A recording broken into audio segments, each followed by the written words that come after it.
Bienvenue. Aujourd'hui, on va décortiquer ensemble une scène absolument centrale de la pièce Les Justes d'Albert Camus. C'est une scène qui se passe en prison, à face, un vrai duel psychologique. C'est parti. Alors voilà notre plan de route. On va d'abord planter le décor, puis on va s'intéresser aux deux personnages, ensuite on analysera leur affrontement verbal, on verra pourquoi ils n'arrivent pas du tout à se comprendre, et pour finir on regardera ce que cette rencontre nous dit de si important. On commence tout de suite. Première partie, une visite en prison. On se trouve à l'acte 4 de la pièce. Imaginez l'atmosphère. C'est tendu et tout est en place pour une confrontation qui s'annonce mémorable. Donc, pour resituer un peu, Kaliaïev vient de commettre son attentat. Il est là, seul dans sa cellule, et il attend son sort.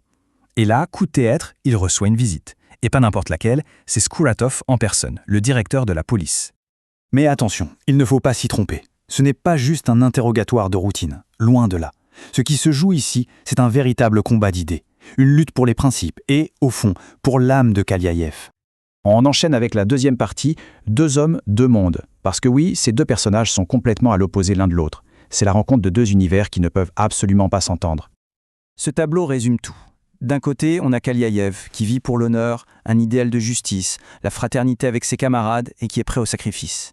Et de l'autre, Skouratov, qui ne jure que par le pragmatisme, le cynisme, la manipulation et la survie à tout prix. C'est vraiment le choc de deux visions du monde. Dès le début, Kaliaïev met les choses au clair. En disant ça, il refuse le statut de criminel ordinaire. Non, pour lui, il est un soldat, un combattant pour une cause qu'il dépasse.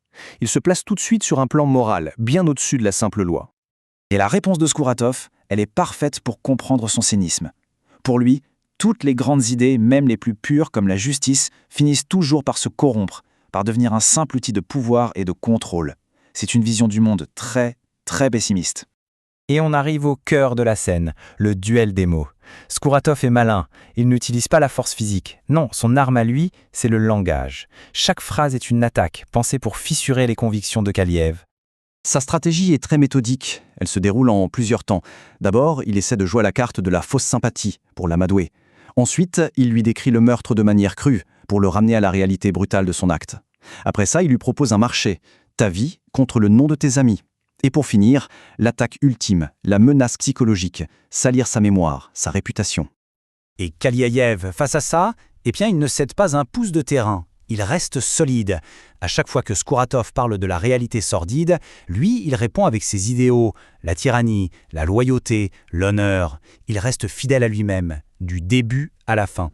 Et c'est là qu'on touche au point crucial. En fait, c'est un dialogue impossible. Ces deux hommes ne peuvent tout simplement pas se comprendre. Pourquoi ?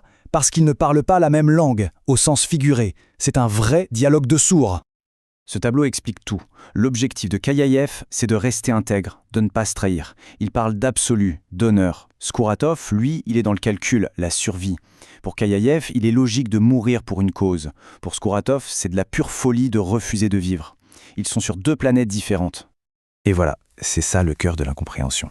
Pour un homme aussi pragmatique que Skouratov, l'idée même que quelqu'un puisse choisir la mort plutôt qu'une vie de honte, c'est inconcevable. C'est quelque chose qui dépasse totalement sa logique à lui.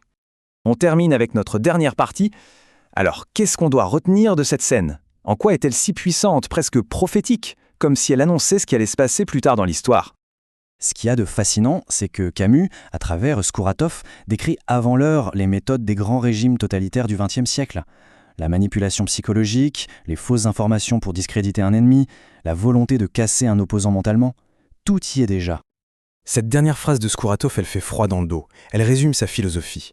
Il est convaincu que tout le monde a un point de rupture. Il suffit d'attendre, d'être patient, et la pression psychologique fera le reste. C'est une vision terrible du pouvoir. Alors au final, qui gagne ce duel ? La réponse est nuancée. D'un côté, Kaliaïev ne craque pas, il sauve son honneur. Mais d'un autre côté, Skouratov a quand même réussi son coup. Sa menace de publier un faux repentir va semer le doute et la méfiance parmi les autres révolutionnaires. Et ça aura de lourdes conséquences. Et on se quitte sur cette question qui est finalement la grande question de toute la pièce. Une question que Camus nous pose sans nous donner de réponse toute faite. Comment fait-on pour rester juste, pour garder ses valeurs, dans un monde qui, lui, est profondément injuste ? Une interrogation qui évidemment résonne encore très fort aujourd'hui.